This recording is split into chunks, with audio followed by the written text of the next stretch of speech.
Well, for the very latest from Hong Kong, let's cross over to Tom Grundy. He's editor-in-chief of the Hong Kong Free Press website. Tom, thanks for being with us. Tell us, what's the situation in Hong Kong today? Well, just a few hours ago, we saw more shenanigans in the local parliament as somebody, a pro-democracy lawmaker, threw a rotting plant on the floor. And just in the last hour or so, we've seen a few more protests crop up in the central business district, people chanting pro-democracy slogans.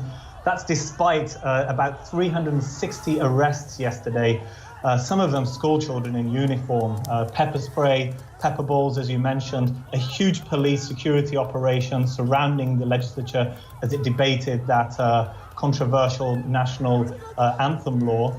And then we saw cat and mouse chases throughout the shopping districts well into the night, with protesters trying to invade some of the roads, set fire to makeshift barricades.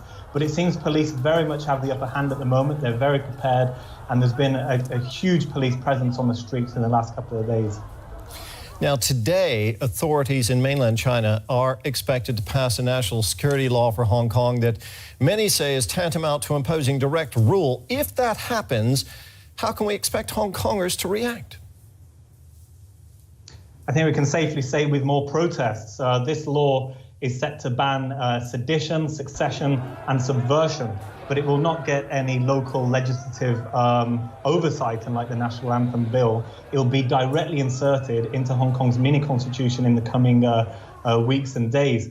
At first, it may target pro-democracy, pro-independence activists and frontline protesters, but there are fears that it could expand to NGOs, to media, to mainstream Democrats, and perhaps even to pro-establishment figures who don't fall in line.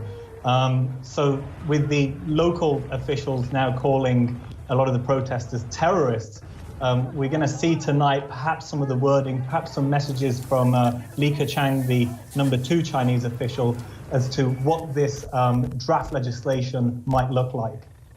Well, amid the protests, U.S. Secretary of State Mike Pompeo notified Congress that the Trump administration no longer considers Hong Kong to be autonomous from mainland China. The announcement could end the Asian financial hub's special trade status with the U.S. China has said the move was interfering with in what it calls a domestic matter. Here's what Pompeo had to say.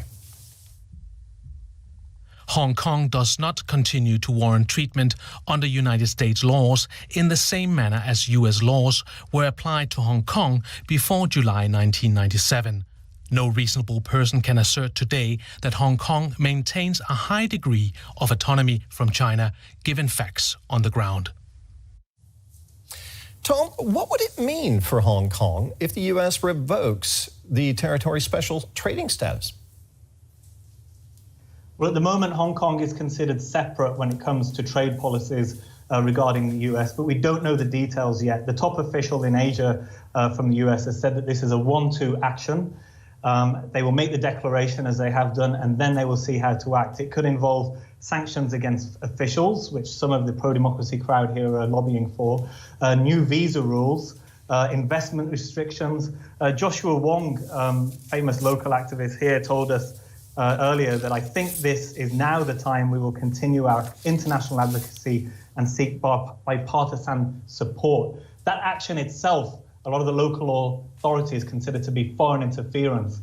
So they may be cracking down on groups like Demosisto in these coming months. Tom, thank you very much for filling us in there. That was Tom Grundy from the Hong Kong Free Press.